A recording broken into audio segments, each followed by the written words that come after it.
Bonjour à tous. Merci d'être encore nombreux aujourd'hui, malgré la pluie d'orage.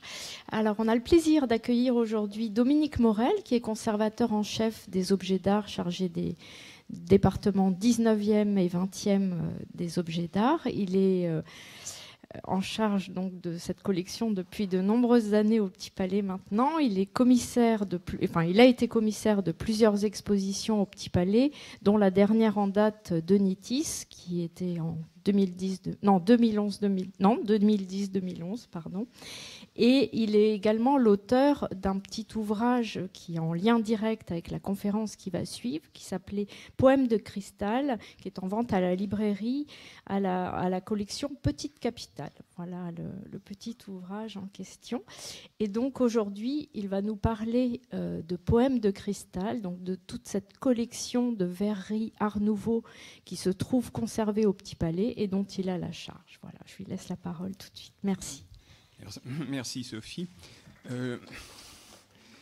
J'espère vous donner un peu de couleur, un peu de lumière en choisissant ce bleu azur qui est un extrait d'un gobelet de Damouze. J'espère que nous allons pouvoir nous consoler de ce vilain temps. Donc, je vais vous parler aujourd'hui des verres Art Nouveau du Petit Palais. J'ai organisé mon développement en plusieurs parties, en commençant d'abord par un historique des collections, en présentant les œuvres dans leur succession chronologique. C'est intéressant de voir comment elles sont entrées dans nos collections. La plupart nous ont été reversées par le musée Galliera, je vous expliquerai pourquoi. Et puis après, à tout seigneur, tout honneur, on commencera par Gallet, mais avec un petit retour en arrière avec les trois B, Baccarat, Bracquemont et l'auteur de Lampe de mosquée, pour voir quels étaient les devanciers, les précurseurs des grands verriers du 19e. Donc après, nous parlerons de Gallet, de l'école de Nancy. On verra aussi le Gallet américain, Tiffany, et puis on terminera par la pâte de verre. Voilà. Alors, pour commencer, je crois que c'est important de parler des origines de ces collections. Vous connaissez le musée Galliera comme musée de la mode et du costume de la ville de Paris. Le musée Galliera a été construit grâce à un legs consenti par la duchesse de Galliera en 1878. Et puis en 1884, d'un seul coup, elle a modifié ses plans. Elle a décidé que ses collections iraient à sa ville natale, à la ville de Gênes. Tout en maintenant les fonds nécessaires à l'achèvement du musée. Mais lorsque le musée a été inauguré en 1895, c'était une coquille vide. Il n'y avait pas de collection à mettre à l'intérieur. Et l'architecte Ginin se serait exclamé: « Enfin, j'ai donc construit un édifice qui ne peut servir à rien. » Voilà, c'était tout le problème de remplir ce très beau palais néo-renaissance, mais il n'avait plus de collection. Et la ville de Paris a décidé d'en faire un musée dédié à l'art industriel, ce qu'on appelait l'art industriel, c'est-à-dire les arts décoratifs à l'époque. Et la ville de Paris a acheté régulièrement dans des salons ou directement auprès des artistes des œuvres qui étaient présentées au musée Galliera en alternance avec des expositions consacrées aux différentes techniques artistiques, reliure, ivoire, dentelle, ouvrages en métal, porcelaine et verrerie. Et puis la ville a continué à faire des acquisitions jusque dans les années 30. Après-guerre, il y a eu une période un peu d'assoupissement. Et puis en 1979, il a été décidé d'affecter le musée Galliera, le palais Galliera, au musée de la mode et du costume. Et à cette occasion, les objets d'art ont été reversés pour partie au musée d'art moderne et pour partie au Petit Palais. Donc le noyau dur, si vous voulez, des collections de verre et d'art décoratif en général du Petit Palais, des collections 19e, 20e, vient du musée Galliera, qui nous a reversé donc en 1979 ces collections. Alors, là, je vous montre, il n'y a que la partie gauche de l'image qui est arrivée, malheureusement. C'est la vitrine Carabin que vous connaissez sans doute dans notre salle symboliste, où sont présentées plusieurs verreries de Gallet qui ont été acquises au Salon de la Société nationale des beaux-arts de 1894. Non, voici, là, nous avons l'image dans son intégralité. Là, c'est un périodique qui s'appelait L'Art pour tous. C'est un numéro paru en 1899 où figurent 4 verreries de Gallet le gobelet Neque dolor ultra erite, dont on parlera en détail tout à l'heure, le vase herbe palustre, un gobelet à décor de pin, et puis ce grand vase dit Marie-Madeleine. On retrouve plusieurs de ces vases dans la vitrine Carabin. Là, il y a le vase Marie-Madeleine qui est ici. On reconnaît à sa forme enflée. Et je crois que le vase herbe palustre est à l'extrême gauche. Donc c'est le premier achat fait par la ville de Paris en 1894, au Salon de la Société nationale des beaux-arts, 4 vases de Gallet d'un seul coup qui viennent enrichir les collections du jeune musée Galliera. En 1897, nouveau coup d'éclat, si l'on peut dire, la ville de Paris achète pour Galliera 4 verreries de Tiffany, dont ce très beau vase dit queue de paon. La ville les achète directement au marchand Siegfried Bing, que vous connaissez certainement de nom. Siegfried Bing était un marchand d'origine allemande installé rue de Provence.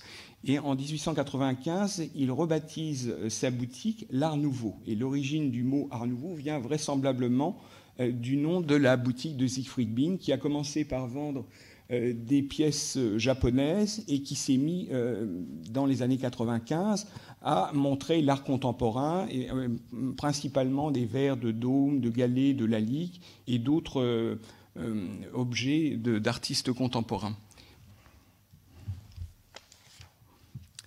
En 1898, nouvel achat à la Société nationale des beaux-arts, c'est ce très beau vase à décor d'orchidées, dit Paphiopedilum, un des premiers exemples de marqueterie sur verre, avec son socle d'origine. En 1910-1911, 2 pièces de Dôme, le vase Crocus et le vase Scarabée. En 1912, Madame Michel, la veuve du verrier de l'école de Nancy, Eugène Michel, donne 2 pièces en verre gravé de son mari. La même année, une donation importante de Georges Després, de 49 pattes de verre. Vous avez un vase, ensuite un poisson dressé, puis un buste de Silène ivre, couleur lit de vin, ce qui convient très bien pour l'évocation de ce Silène. En 1916, cette fois, ce sont des œuvres qui entrent directement au Petit Palais, qui ne vont pas à Galliera. C'est la donation Zoubalov. Zoubalov, qui était un collectionneur d'origine russe, fait un don important de 26 pattes de verre, céramique et peinture d'Henri Cros, dont on parlera longuement tout à l'heure comme un des inventeurs de la pâte de verre. Là, je vous ai mis 2 plaques en bas-relief d'Henri Cros. Et puis sur la gauche, ce ne sont pas les revers des plaques, mais les revers d'autres pièces, montrant le monogramme HC, en haut à gauche, là, pour Henri Cros. Je ne sais pas si vous voyez HC. Et là, il y a un autre exemple de signature d'Henri Cros, HCROOS, et puis l'étiquette du marchand qui est restée sur l'œuvre. L'étiquette... j'ai oublié le nom du marchand, Hébrard, voilà, ça me revient, qui avait une galerie rue Royale et qui était également fondeur. Alors, entre 1912 et 1932, il y a un trou d'importance, mais il y a cette acquisition tout à fait exceptionnelle de ce très beau vase de Gallet, dit de Marguerite de Chartres, à une époque où la cote de Gallet est au plus bas. Vous savez qu'il y a eu comme un reflux spectaculaire de l'Art Nouveau entre les 2 guerres, et la cote des œuvres est tombée très bas. C'est à ce moment-là qu'il fallait acheter. Il faut saluer l'audace de nos prédécesseurs, l'audace qui les a permis d'acheter ce vase à un moment où l'Art Nouveau était complètement décrié. Il a été acheté 3 500 francs. Pour vous donner un exemple d'ordre de grandeur, les céramiques de Decoeur et de Mété, qui sont des artistes moins bien considérés que Gallet maintenant, 2 céramistes, on a acheté leurs œuvres à 4 000 francs. Donc vous voyez que la cote de Gallet était vraiment retombée. 1936, ce sont les derniers achats qu'on peut pointer réalisés pour le musée Galliera. Vous avez à votre gauche une aiguière de Gallet et puis à droite une pièce de Muller-Frères, un dissident de l'école de Nancy, élève de Gallet.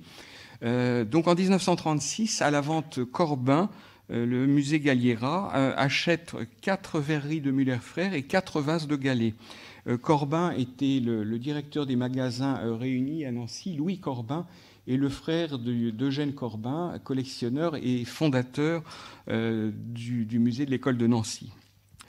À partir de cette date, les achats se raréfient. Et puis en 1979, il y a ce reversement de l'ensemble des collections Galliera au musée du Petit Palais. Alors, il y a eu quelques dons réalisés ces dernières années. En 1983, vous avez la pâte de verre d'Henri Cros, l'Amazone. C'est un don de Chadourne, du docteur Paul Chadourne, en mémoire de son frère, le poète symboliste Louis Chadourne.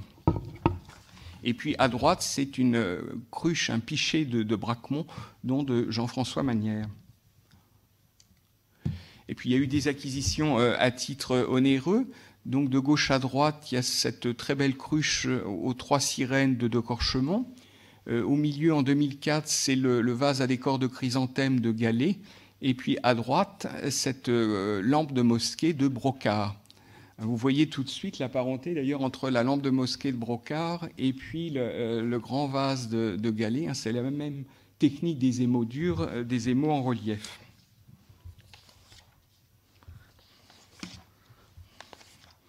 Alors, avant de parler de Gallet et de l'école de Nancy, je vais vous présenter les rénovateurs du verre, en commençant par Baccarat, à tout seigneur, tout honneur, qui aura les honneurs d'ailleurs d'une exposition au Petit Palais à l'automne prochain. Alors, vous voyez ces 2 vases néo-grecs qui ont figuré à l'exposition universelle de 1867, qui illustrent une technique récemment mise au point par le chimiste Kessler. C'est la technique de gravure à l'acide que le chimiste Kessler venait de breveter. Et vous avez le vase rose qui a tout à fait l'allure d'un camée antique, avec ce décor rose qui se détache sur un fond blanc. Et à droite, en fait, c'est un vase identique avec ce fond bleu sur fond blanc. C'est scène en relief sur bleu sur blanc. Le vase rose appartient aux collections du Petit Palais et le vase bleu aux collections du musée d'Orsay. Ils sont intéressants d'un point de vue technique avec cette nouvelle technique de dégagement des scènes à l'acide, de gravure à l'acide mise au point par Kessler, et puis aussi par ce retour à l'antique. La forme est inspirée des formes de céramique antique, de céramique grecque. C'est une forme d'amphore dépourvue d'anse. Et puis la scène représentée aussi, en fait, on peut identifier les personnages comme étant Ariane à gauche et Dionysos à droite. Ce sont 2 scènes bachiques en quelque sorte. Vous avez Dionysos qui est représenté tenant une coupe de vin à la main et puis ce bâton feuillu qu'on appelle un thyrse. Donc c'est tout à fait d'inspiration néo-grecque, avec aussi un décor ornemental tiré de l'antique, avec cette frise de grec, notamment au niveau du col. Vous voyez que c'est un décor très, très hiérarchisé, avec les différentes articulations du vase, qui sont soulignées par des bandeaux dorés, ou bien des frises ornementales. Alors on connaît d'autres vases d'inspiration néo-grecque. Là, c'est un détail du vase rose. On voit donc Bacchus en haut et Ariane dans un attelage tiré par 4 chèvres en bas. Et là, je vous montre une autre œuvre de la même série. Vous avez le bol à punch du musée de Compiègne à gauche et à droite un autre exemplaire du bol à punch plus complet car il a conservé sa cuillère et puis les petits verres d'accompagnement, également sur fond bleu. Alors j'ai parlé de Brocard tout à l'heure, comme une des dernières acquisitions réalisées au Petit Palais. Donc vous voyez cette lampe de mosquée et puis le détail de la signature sur la lèvre du vase. Brocard à Paris, 1868, 19 juin. Brocard était un collectionneur et restaurateur de verre à l'origine. Et il s'est intéressé aux anciennes lampes de mosquée des verriers syro-égyptiens. Et il a retrouvé les secrets perdus de ces verriers. Un historien a dit il avait retrouvé la lampe d'Aladin. Oui, c'est un peu ça. En fait, il a copié et réinterprété les verres des verriers syro-égyptiens. Ses premières créations ont été montrées à l'exposition universelle de 1867. Donc là, c'est un des premiers exemples de verres de brocart, avec ce tour de force technique que représente l'application des mots sur une surface courbe, sur une surface en verre. Ça s'opère en plusieurs temps. Il y a d'abord la cuisson du verre et une deuxième cuisson qui permet de faire adhérer sur le verre les émaux, sachant que si la cuisson n'est pas assez forte, les émaux n'adhèrent pas. Si elle est trop forte, on déforme le verre. Donc vous voyez, c'est un tour de force technique. La pièce de brocart reprend tout à fait la forme des anciennes lampes de mosquée. Il y a notamment ces anneaux de suspension ou bélières qui permettent d'accrocher la lampe de mosquée au plafond. Et puis vous avez ce cartouche au milieu du col qui interrompt la décoration florale du vase. Voilà, je vous montre en comparaison une lampe de mosquée qui appartient aux collections du Petit Palais, qui est datée du milieu du XIVe siècle. Donc on retrouve la même forme avec ce galbe prononcé de la panse centrale, et puis un médaillon au centre, un médaillon qui abrite une petite coupe et qui rappelle que le possesseur du vase, un certain émir Saïf al-Din Shaïkou, je ne suis pas sûr que la prononciation soit très bonne, que l'émir en question avait été échanson au début de sa carrière. Donc c'est quelqu'un qui servait à boire à table, et donc la coupe est faite pour rappeler cette fonction du premier propriétaire du vase. Le troisième personnage que je voudrais vous présenter, après Baccarat et après Brocard, c'est Bracquemond. Bracquemond, qu'on connaît surtout comme historien, comme graveur, c'est un des principaux graveurs du XIXe siècle, un des rénovateurs de la gravure à l'eau forte. Il s'est également intéressé aux arts décoratifs. Il a notamment dessiné plusieurs services pour Haviland, comme le service Rousseau, qui est un des premiers exemples du japonisme dans les arts décoratifs, ou le service à fleurs et rubans.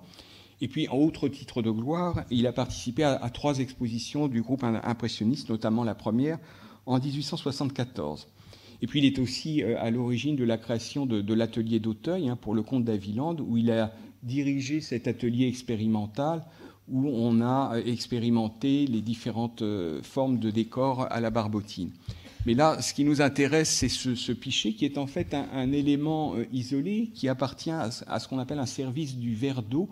Le verre d'eau, c'était un service destiné à la consommation de fleurs d'oranger qu'on pouvait boire pendant la nuit lorsqu'on avait des insomnies, la fleur d'oranger étant réputée avoir des vertus apaisantes. Et un service verre d'eau se composait de plusieurs éléments. Il y avait en général 2 verres, un flacon, un sucrier et un plateau. Et on pouvait y adjoindre un pichet, comme celui que vous avez sous les yeux. La forme du pichet dérive en fait d'un modèle en terre cuite. Je vous ai parlé de l'intérêt de Bracquemond pour les arts du feu et la céramique en particulier. Et on connaît un modèle de pichet exactement semblable, réalisé en céramique, mais avec une anse pleine. La version en verre que vous avez sous les yeux a une anse ajourée. On peut la dater des années 1878-1879. C'est tout à fait exceptionnel par sa modernité. Vous voyez que la forme est très dépouillée.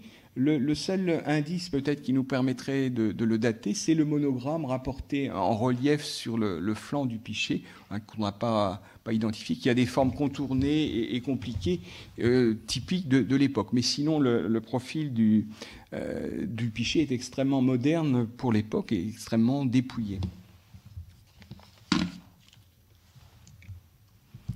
Alors voilà, maintenant je voudrais parler de Gallet, dont nous avons un exceptionnel ensemble. Gallet qui a été précédé par ces 3 rénovateurs, Brocard, Bracquemond et Baccarat.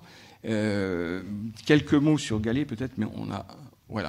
Là je vous montre 2 images de Gallet. À gauche une photo de Gallet vers 1889. Et à droite, une aquarelle de Louis Hestaux montrant Gallet à sa table de travail. Louis Hestaux était un de ses principaux collaborateurs à Nancy. Donc Gallet est le fils d'un négociant en céramique et en verre. Donc il baignait déjà dans un milieu naturel s'intéressant au verre et à la céramique. Bon, il est né en 1846, mort en 1904. Il est mort relativement jeune. Et sa pleine période Art Nouveau, on peut la situer entre 1894 et 1904.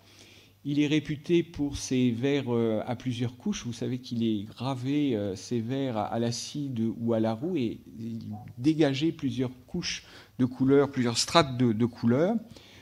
Ça, c'est ce qu'on pourrait résumer son art du point de vue technique. Et puis, du point de vue iconographie, il rompt complètement avec les arts du passé et se nourrit d'inspiration tirée du monde végétal et du monde animal. Ça, c'est la grande nouveauté de Gallet, qui disait que son herbier, c'était la nature.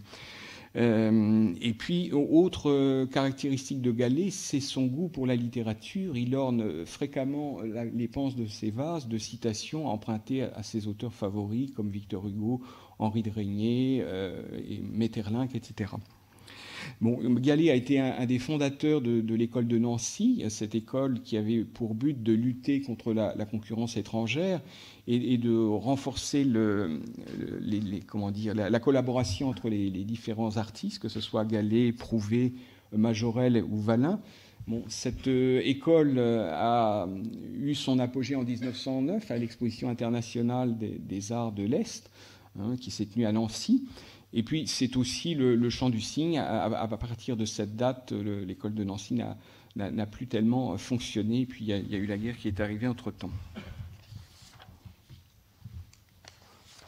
Alors, pour peut-être vous donner une idée de l'univers de Gallet, je voudrais faire une lecture empruntée à Henri de Régnier, qui a publié en 1903 Le mariage de minuit, dans lequel Gallet apparaît de manière un peu improviste. Un jour donc, pendant l'exposition universelle de 1889, Jacques de Serpigny, arrêté devant la vitrine qui contenait les verreries de Gallet, considérait une fois de plus ces bibelots étranges et ingénieux. Il y en avait là vraiment d'admirables, opaques ou transparents, de matière congelée ou refroidie, d'avoir été fluides ou incandescentes. C'étaient des vases roses, noirs, violets ou glauques. Certains, vides, semblaient pleins d'une eau absente. D'autres paraissaient comme corrodés de poison ou ridés leur cristal saumâtre ou givré.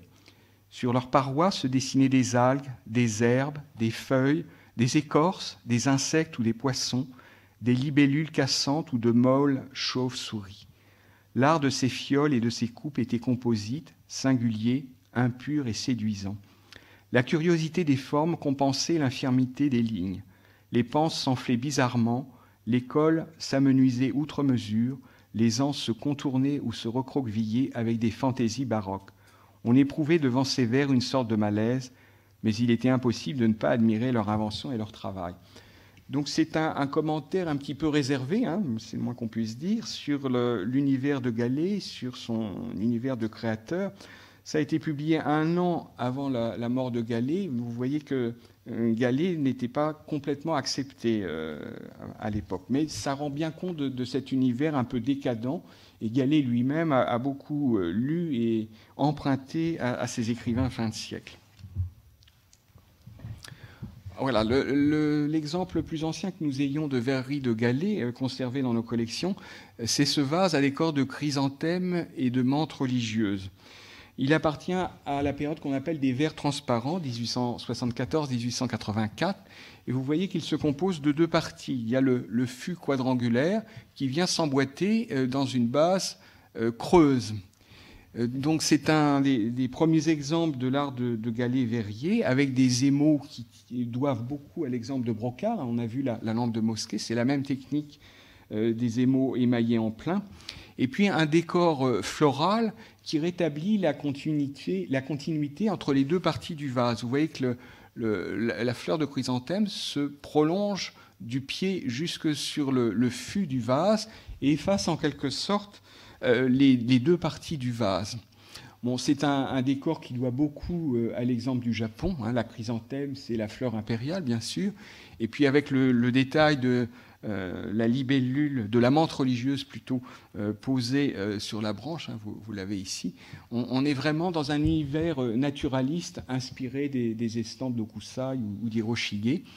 Avec aussi ce goût pour la symétrie qui est encore une trace de l'influence du Japon. Il est signé sous le socle, hein, Émile Gallet à Nancy. Alors voilà un autre vase de Gallet, qui date de 1894. C'est un des 4 vases acquis à l'exposition de la Société nationale des beaux-arts de 1894, un vase appelé herbe palustre. Et d'un point de vue technique, il est tout à fait intéressant parce qu'il montre ces cassons, ces petits morceaux de verre, hein, qui ont la forme de papillons blancs. Hein. Là, il y a un agrandissement où vous pouvez voir ces morceaux de verre qui sont une étape sur la voie de la marqueterie sur verre, dont on parlera tout à l'heure avec le vase Paphiopedilum. Et en fait, ce sont des petits morceaux insérés à chaud dans le cristal, encore à l'état pâteux, et vous voyez que c'est assez novateur d'un point de vue technique. Alors, là encore, j'ai une citation à vous communiquer. C'est un auteur qui écrit dans la Lorraine artiste et qui a publié en 1894 un long poème inspiré par le vase de Gallet. Émile Gallet, herbe palustre. Des végétaux inquiétants enroulés comme des couleuvres, de longs polypiers palpitants qui s'étendent en bras de pieuvre, des feuillages larges et plats qui, découpés d'étranges sortes, paraissent infiniment las, dormir sans fin sur une eau morte, et des mousses et des rameaux en guirlandes souples et minces, où de très vagues animaux allongent lentement leurs pinces. Telle est la flore qui, le soir, s'agite en l'eau morte des mares, où le ciel, comme en un miroir, reflète ses roses bizarres. C'est ainsi que tu m'apparais dans ta vitalité rebelle, moisson sinistre des marées, visqueuse, vénéneuse et belle. Donc l'auteur avait peut-être beaucoup d'imagination pour voir tout ce qu'il voyait dans ce vase herbe palustre. Hein, les herbes palustres, ce sont les herbes des marais. Mais vous voyez que Gallet était bien connu et regardé à l'époque. Alors, au même salon de 1894, il y a toute une série de pièces qui ressortent de ce qu'on pourrait appeler un symbolisme mystique. Il y a plusieurs pièces inspirées par Parsifal ou par les versets de l'Apocalypse. C'est le cas de ce gobelet Neque dolor erit ultra, qui comporte une longue inscription qui se développe sur la panse du vase et sous le pied du gobelet, le pied du gobelet. Dont je vous donne la traduction. La mort ne sera plus, il n'y aura plus ni deuil, ni cri, ni souffrance, car le monde ancien a disparu. Donc voilà un des premiers exemples de ce qu'on appelle une poésie parlante, une verrerie parlante de Gallet. La citation est tirée de l'Apocalypse. Et le décor est comme en harmonie, en résonance avec la citation. Vous avez un décor de pavot. Vous savez que du pavot, on extrait l'opium, et qui procure des sensations apaisantes, consolatrices, et donc le décor est tout à fait à l'unisson de l'inscription tirée de l'Apocalypse. Et puis ce que je vois encore dans ce très beau gobelet un peu sinistre, hein, par ses couleurs noires et bruns, c'est cette veine de neige durcie. Hein. Vous voyez cette espèce de couleur blanche qui se développe en légère brise, en léger friseli le long de l'arête noire. Une veine de neige durcie, c'est un mot que j'emprunte à Proust du côté de Guermantes. Hein. Il décrit une fenêtre qui a été givrée par le froid et il dit, comme sur un vase de Gallet, une veine de neige durcie. Et là, c'est un peu la même sensation qu'on a lorsqu'on a le gobelet en face de soi. On a cette veine de neige durcie. Alors, ressortant de la même inspiration, hein, nous sommes toujours au Salon de la Société nationale des beaux-arts de 1894, c'est encore un vase avec une inscription en latin. J'espère que vous avez tous fait du latin, donc je n'aurai pas besoin de traduire. Mulier quid pleuras, quem quaeris, femme, pourquoi pleures-tu, qui cherches-tu? En fait, ce sont les mots que Marie-Madeleine prononce lorsque le surlendemain de la mort du Christ, elle se rend sur les lieux du tombeau, et puis elle rencontre un jardinier, elle ne le reconnaît pas comme le Christ, et elle se met à pleurer, elle ne voit plus le linceul, le tombeau est vide, et le Christ lui dit « Ma femme, pourquoi pleures-tu? Qui cherches-tu » Vous avez les mots gravés en latin sur le flanc du vase, et puis vous avez ces deux larmes qui donnent son nom au vase. Mais c'est un peu plus compliqué que ça, et on a des informations très précises qui nous sont données par une lettre de Gallet à Robert de Montesquieu. Là, je vous montre le dessous du vase. On retrouve une troisième larme, et puis il y a cette plante vénéneuse, maléfique, d'où s'échappe la larme. Et puis vous voyez aussi que le vase est situé et daté Pâques 1894, qui renforce encore le symbolisme.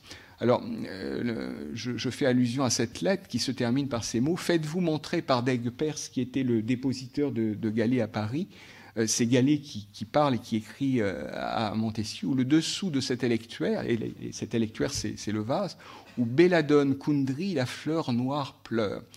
En fait, je vous ai parlé de Marie-Madeleine, mais il y a comme une assimilation des deux pécheresses repenties, Marie-Madeleine et Kundry, l'héroïne de Parsifal. En fait, c'est un vase qui se veut l'illustration de deux pécheresses repenties, Marie-Madeleine et Kundry.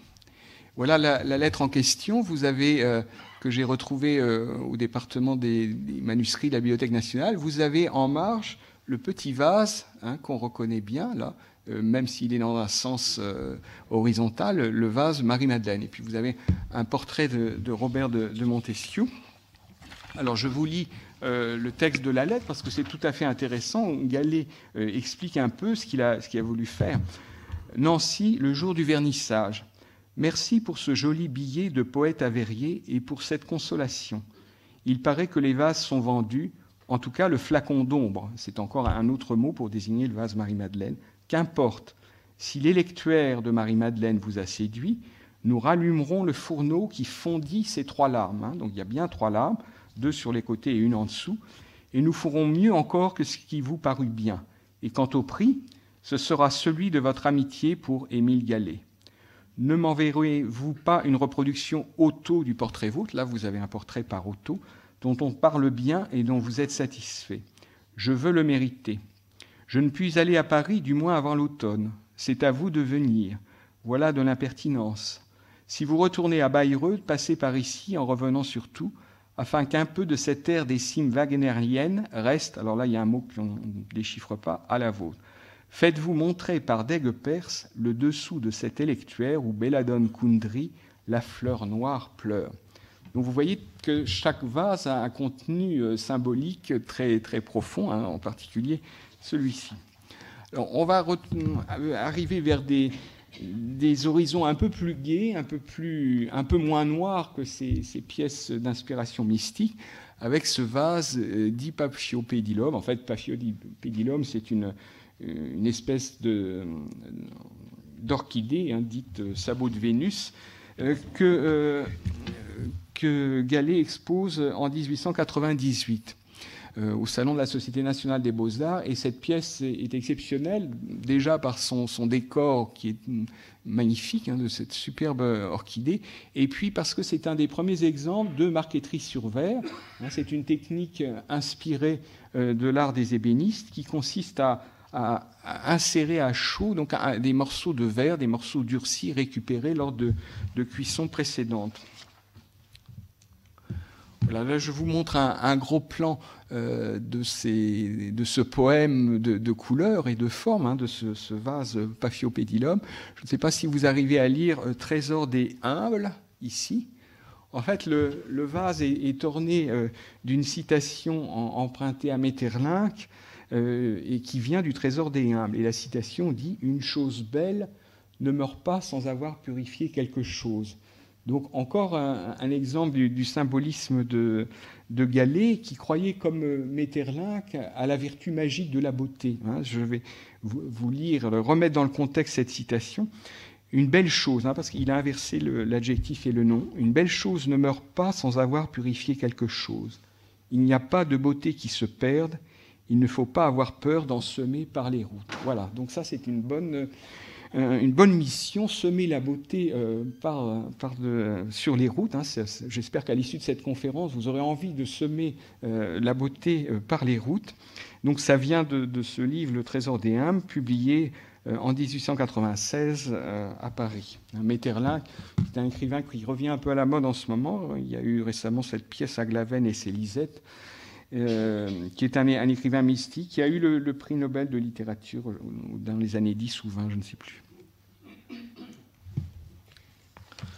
Alors, autre exemple de verrerie parlante, nous sommes toujours dans les années 95-96. Là, cette fois, c'est un grand vase qui comporte une citation de Robert de Montesquieu, dont vous avez vu le portrait tout à l'heure, l'extrait de lettres que Gallet lui a envoyées. « Deux symboliques fleurs brillent sous votre voile, l'une a plus de douceur, l'autre plus de décor. La marguerite est perle et le lys est étoile. Entre leurs blancs rayons, tous deux ont le cœur d'or. » En fait, c'est un vase à programme, en quelque sorte. Déjà, la forme reprend une forme d'amphore, classiquement une forme d'amphore. C'est un vase de mariage. La comtesse Greffule, la cousine de Robert de Montesquieu, avait décidé de faire cadeau d'une corbeille de mariage, d'un vase de mariage, à Marguerite de Chartres, qui devait épouser le prince de Magenta, le duc de Magenta. Et donc, le verrier, elle est entrée en relation avec Gallet et lui a commandé un vase à l'image du récipiendaire. Donc, vous avez un décor de Marguerite qui rappelle le prénom de Marguerite de Chartres, et puis des lys, évidemment, ça fait allusion à son prochain mariage. Alors, ce vase n'est pas le vase qui a été offert à Marguerite de Chartres, qui a été exposé au salon de 1897. Celui-ci est une étude, en fait. On sait que c'est l'étude numéro 4, c'est d'ailleurs gravé sur les flancs du vase, et Gallet l'a qualifié de ciselure riche, inachevée en quelques parties, de peu d'importance, faute de temps. Gallet avait l'habitude de procéder de faire plusieurs exemplaires des vases pour des raisons de sécurité, parce qu'on ne sait jamais, ou des moulages en quelque sorte au sortir du four, comment s'est comporté le vase, et puis pour amortir aussi le coût de fabrication. Donc ça, c'est l'étude 4. On ne sait pas où est le vase qui a été offert à Marguerite de Chartres. Encore un exemple de verrerie parlante. Vous voyez cette très belle signature à la japonaise, avec la croix de Lorraine à double traverse, et puis la date 1896. C'est le vase dit des Contemplations, un vase à décor de feuilles de platane, et qui comporte, là encore, une citation empruntée à Victor Hugo, tirée des Contemplations. « Vous m'avez vu 100 fois dans la vallée obscure, questionner tout bas vos rameaux palpitants. » Alors, ça donne l'occasion, c'est un recueil que Victor Hugo a publié en 1856, un recueil de poésie. Ça donne l'occasion de s'intéresser à la manière dont Gallet prélevait ses citations et son florilège littéraire. En fait, il avait une grande culture littéraire, il avait fait des études classiques au lycée de Nancy, mais on pense qu'il citait de mémoire. Il y a parfois des inversions de mots ou des phrases omises. C'est le cas ici où, en fait, il a omis une phrase. Si on veut le rétablir, ça donne ça. « Vous m'avez vu 100 fois dans la vallée obscure, questionner avec ces mots que dit l'esprit à la nature, tout bas vos rameaux palpitants. » Donc on ne sait pas si c'est une erreur de mémoire ou bien s'il a voulu cuisiner à sa guise la citation, la réécrire à sa manière.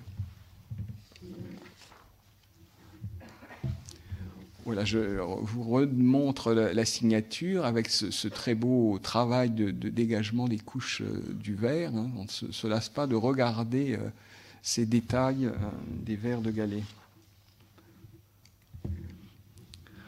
Un autre exemple d'un verre de Gallet qui a été acheté donc dans les années 30, un des derniers achats pour le musée Galliera, c'est cette aiguière bouton d'iris qui à l'origine devait être une lampe. Là, vous voyez que c'est un vase monté en aiguière avec cette très belle évocation de la fleur d'iris encore contenue dans sa gaine végétale avant l'éclosion.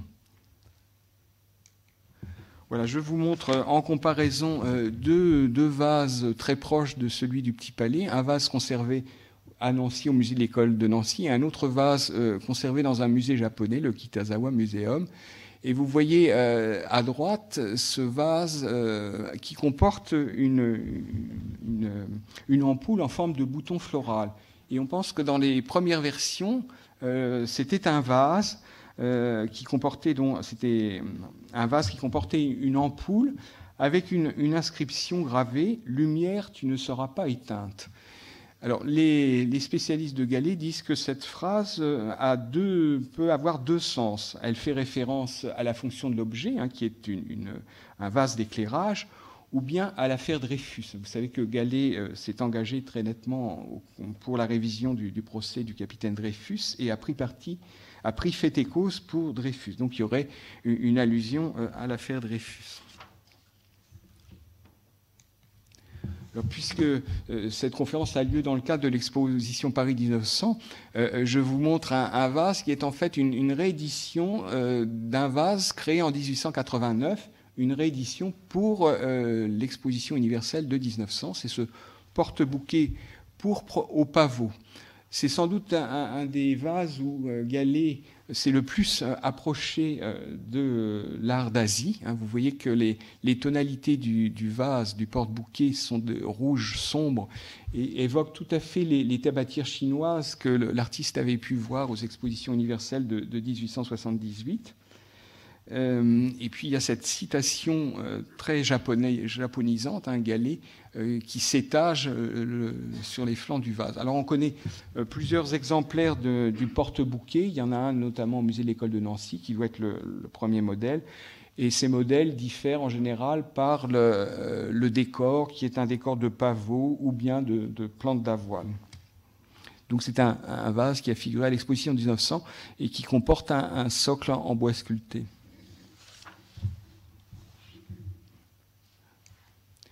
Voilà, je vous ai parlé longuement de Gallet, mais je crois que nous avons une collection assez exceptionnelle.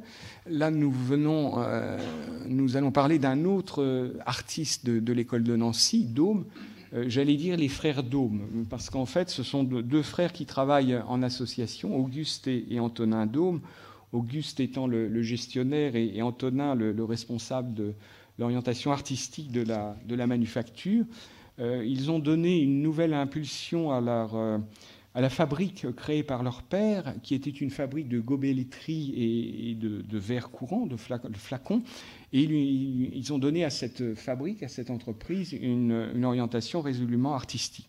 Là, vous avez un vase crocus. On est encore dans la pleine période de l'Art Nouveau, avec cette inspiration, avec cette référence à la nature, un joli travail en pâte de verre, et puis ce pied assez débordant pour assurer une stabilité au flacon. Un autre exemple d'un vase de Daume, avec ce scarabée rapporté en relief sur les flancs du vase, et puis cette signature, toujours la fameuse croix de Lorraine, Daume, Nancy. Alors, Daume a su très bien assurer le passage de l'Art Nouveau à l'Art déco. Vous savez que l'Art Nouveau a eu une brève période d'éclosion jusqu'à la guerre 14. Et puis là, c'est une pièce qui date de 1923. Et vous voyez qu'il n'y a plus aucune référence végétale. On est dans un décor abstrait. On joue sur les couleurs et les formes. Il y a 3 larmes rapportées en relief qui partent du pied boule et qui se développent sur les flancs du vase. La seule décoration, c'est ces nappes de couleurs avec quelques insertions de pièces métalliques rapportées. Et donc Daume a su très bien maîtriser le passage de l'Art Nouveau à l'Art déco. C'est une pièce complètement abstraite, c'est un jeu de couleurs uniquement, qui a été reproduit dans Art et Décoration en 1923. Alors, autre représentant de l'école de Nancy, ce sont les frères Muller. On pourrait dire les frères et sœurs Muller, encore qu'il y ait dans l'association des Muller frères 9 garçons et une fille. Les garçons sont en majorité. Les Muller ont fait leur apprentissage à la cristallerie Saint-Louis et les fils aînés ont travaillé avec Gallet, qui plus tard les a accusés de plagiat. Donc ça s'est mal terminé. La verrerie était située à Croix-Mare, près de Lunéville. Elle a fonctionné jusqu'à la fin des années 30. Et récemment, une exposition au musée de l'école de Nancy a remis en honneur les frères Muller, qu'on regardait un peu de haut, qu'on traitait de plagiat, mais qui sont aussi des créateurs dans la lignée de Gallet, bien sûr. Alors, le vase, il comporte une décoration végétale, ça s'appelle les baies, avec un travail de dégagement à l'acide assez compliqué, et puis des rehauts à l'argent. Il est teinté de façon irrégulière, et vraisemblablement, il a été utilisé comme lampe. Là, vous avez un trou à la base, un orifice à la base du vase, qui devait laisser passer un fil électrique. Voilà un détail de la signature Muller à Croix-Mare. On voit cette exubérance de la couleur tout à fait remarquable. Là, ce sont d'autres exemples de la production Muller avec ce pichet orné d'un hibou, d'où son nom la nuit. Vous voyez toujours ces tons violacés et jaunes qui sont fondus. Alors là, nous changeons complètement d'univers. C'est Tiffany et le Favril Glass. Donc Tiffany est le principal verrier américain. L'émule est le rival de Gallet. Nous avons la chance d'avoir d'avoir reçu en don, enfin non, c'est pas un don, c'est un achat fait au prix de Siegfried Bing de 4 verreries de Gallet. Alors Tiffany est le créateur de ce qu'on a appelé le Favril Glass, d'un mot anglais ancien qui veut dire fait à la main. Vous avez l'appellation Favril Glass, l'étiquette est restée. Et puis vous avez l'étiquette L'Art Nouveau Paris. Donc ça montre bien que cette pièce a été achetée directement à Bing. Voilà, donc là c'est un des plus beaux exemples de l'art de Tiffany Verrier. Tiffany a essayé de retrouver le secret des vers antiques. Les vers antiques, ayant séjourné dans la terre, avaient acquis des reflets irisés, et son Favril Glass, c'est un essai de retrouver les couleurs irisées des vers antiques. Mais il l'obtient de manière artificielle en exposant le verre à des vapeurs métalliques. Alors le vase est appelé bouteille queue de paon, vous voyez pourquoi, à cause de ces reflets bleus violacés qui évoquent la traîne du paon, les ocelles d'un paon, mais il a aussi la forme d'un cobra peut-être en train de cracher, et la forme est imitée des flacons de verre perçants. Voilà. Je vous ai mis en vis-à-vis le vase de Tiffany à gauche et puis la bouteille à parfum persane des XVIIe et XVIIIe siècles. On retrouve une similitude de forme tout à fait frappante. Voilà 2 plats de Tiffany, 2 plats rosaces. Nous les avions prêtés à l'exposition du Luxembourg il y a quelques années. À nouveau, un gros plan sur la marque Tiffany et Art Nouveau Paris. Et puis le dernier vase de Tiffany que nous avons, c'est ce vase de nacre avec ces reflets qui font penser à un coquillage, d'où son nom vase de nacre.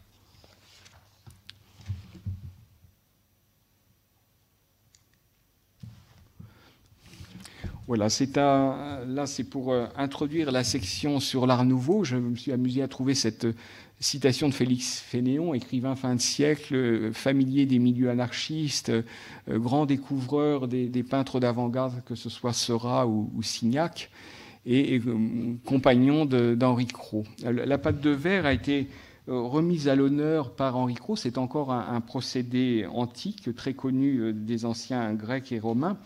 Et Cros, qui était passionné d'innovation, qui a fait des essais de peinture à la cire ou à l'encaustique, expose en 1884 un médaillon en pâte de verre. Alors la technique est assez complexe.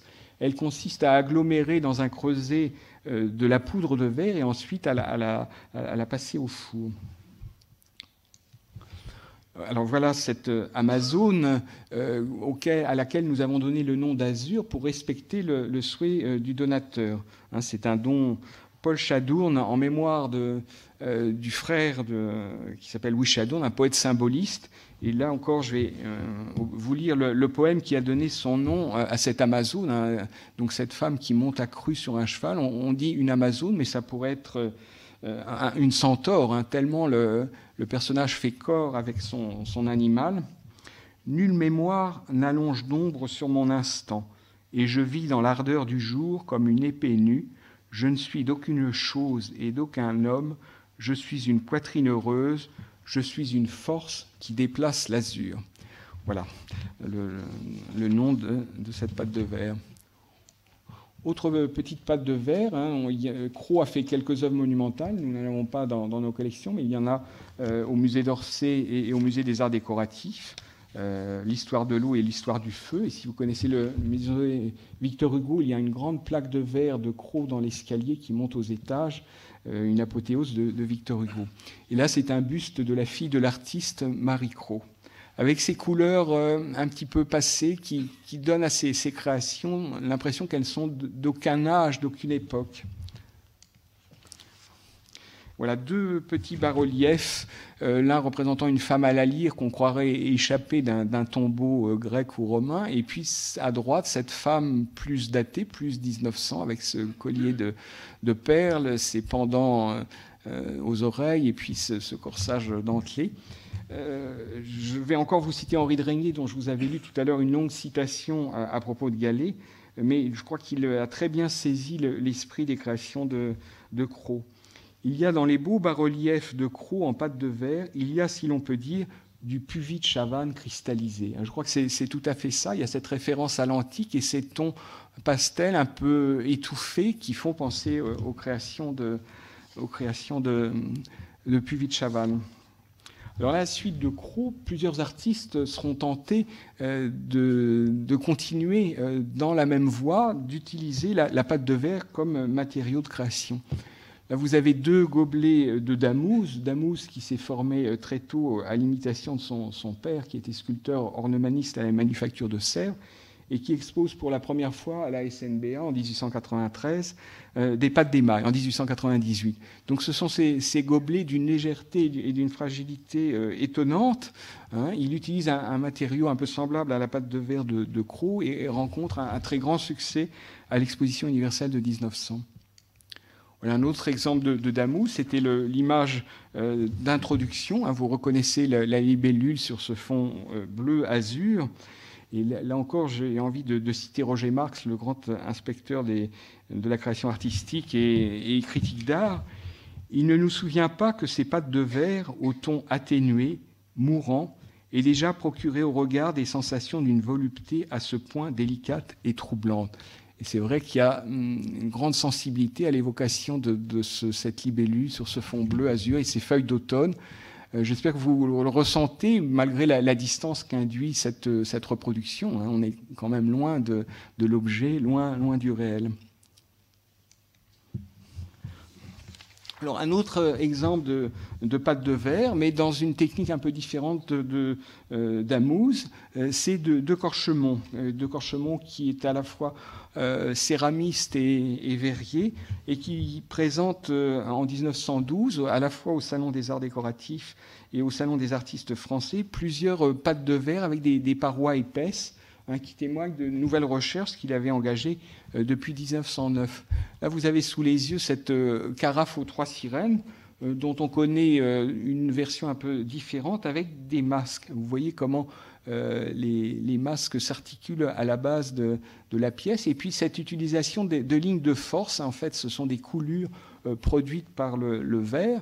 Il les renverse dans le four pour que les coulures se produisent de manière uniforme. Et il y a chez de Corchemont toujours une grande attention portée aux lignes de force, aux structures de la pièce. Là, vous voyez encore cette inspiration végétale. Hein, le ginkgo biloba, c'est cette fleur qui produit une très belle couleur jaune à l'automne, la feuille aux 1000 écus, dira-t-on.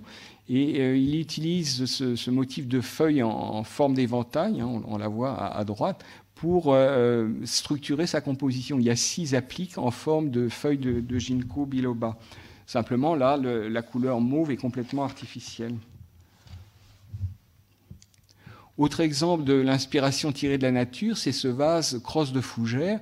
Là encore, De Corchemont innove. Il n'utilise pas la feuille de la fougère, comme on pourrait s'y attendre, mais il utilise la crosse avec ses effets d'enroulement très, très typiques de l'art 1900. Je ne sais pas si vous voyez bien le cachet utilisé par De Corchemont.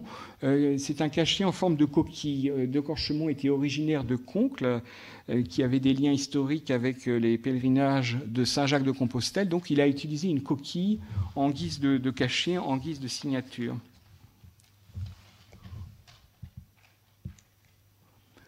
Voilà encore un artiste de l'école de Nancy, Amalric Walter. La pièce est signée à la fois de Walter et d'Henri Berger, qui était un dessinateur qui travaillait chez Dôme et avec qui Amalric Walter a travaillé en collaboration. Donc, Walter s'installe à Nancy en 1905, travaille pour Dôme jusque dans les années 1919-1920. Après, il prendra son envol et aura une production plus personnelle. C'est la coupe Elianthus, du nom savant de la fleur de tournesol, qui est aussi celui de la fleur de topinambour. Et la forme bulbeuse de la base évoque assez bien la forme du topinambour. Alors, je voulais terminer cette conférence par un salut à Lalique. Lalique qui n'appartient pas à l'Art Nouveau en termes de verre. Il commence comme créateur de bijoux et puis autour de 1900, il bascule dans la production de verre. Et ce calice se situe exactement à l'intersection des deux carrières de Lalique. C'est un vase en verre soufflé dans une monture en argent. Donc il réunit en quelque sorte les ressources combinées de l'orfèvrerie et de l'art du verrier. Voilà, pour terminer, encore une citation tirée de Léon Rinzental, qui a publié en 1927 ce livre, un très bon livre sur la verrerie depuis 50 ans, où il fait bien le bilan du verre depuis 50 ans. Et il oppose Gallet et Lalique, Gallet étant plus l'homme des effets de couleur, un alchimiste de la matière en quelque sorte, alors que Lalique, lui, revient à une espèce de classicisme du verre et à une transparence qui l'oppose complètement à Gallet, même si l'un et l'autre utilisent le même matériau, le matériau vert. Et voilà, vous retrouvez la petite image du début, et maintenant je peux répondre à toutes vos questions si vous le souhaitez.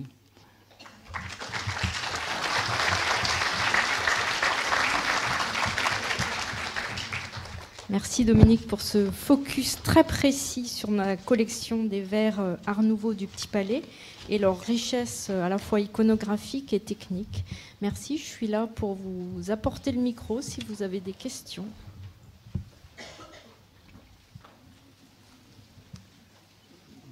Je ne saurais trop vous inciter à aller voir l'exposition 1900 ou Paris 1900, où il y a plusieurs vases de Gallet, mais il y en a aussi dans les collections permanentes, notamment dans la salle 1, la Grande Galerie Nord. Bonjour. Est-ce que vous avez d'autres exemples des vers, disons, chantants, le cas de Kundry et Parsifal, soit de Gallet, soit d'autres verriers? Alors, Dôme a fait aussi des verreries sur de la légende wagnérienne. On a des exemples de pièces de Dôme avec des sujets empruntés à Wagner, à Parsifal, oui, tout à fait. Et Gallet est allé plusieurs fois à Bayreuth, ça on le sait. Il avait une culture littéraire, comme je l'ai dit, mais aussi musicale.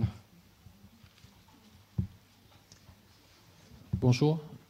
J'ai deux questions concernant la technique. Les premiers vases que vous nous avez montrés de Baccarat à la grecque, est-ce que les couleurs, c'est aussi de l'émail Non, c'est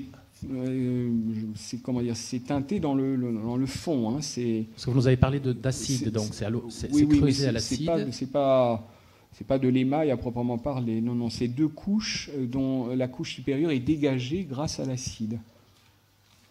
Ah, d'accord. Donc la couleur, elle est dans la couche supérieure ou inférieure? Alors, la couche inférieure est blanche, et puis sur le dessus, il y a une couche rose ou bleue qui est dégagé à l'acide.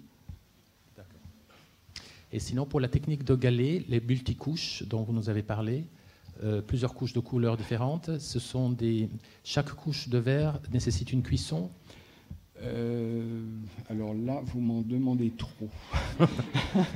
C'est pas grave. Merci, c'est quand même. Ce qui est sûr, en tout cas, c'est que Gallet ne cuisait pas lui-même. Hein. Il dessinait des modèles. On le voit sur l'aquarelle d'Esto représenté autour des vases. Il ne faut pas l'imaginer en train de graver lui-même les vases. Il avait un atelier qui travaillait pour lui.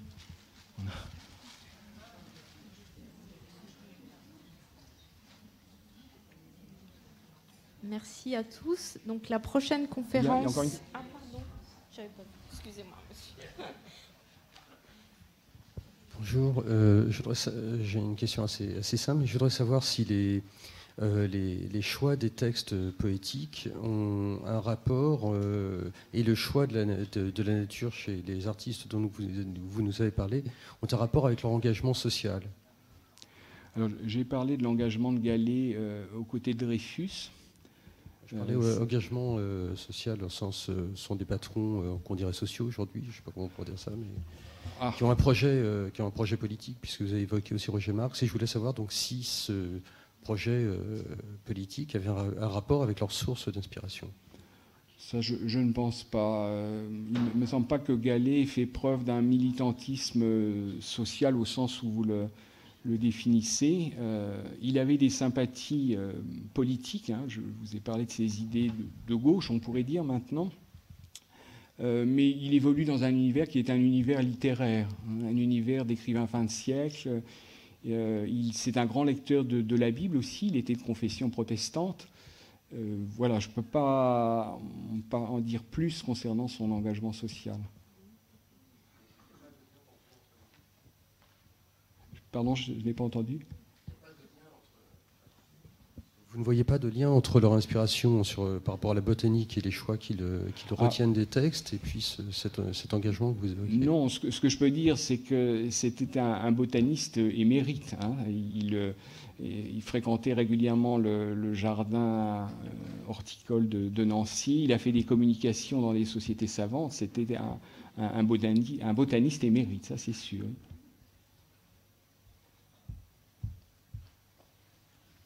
D'autres questions? Merci. Donc vendredi à 12h30 ici même, Patrick Evenot nous parlera des boulevards de la presse. Voilà, à bientôt, merci.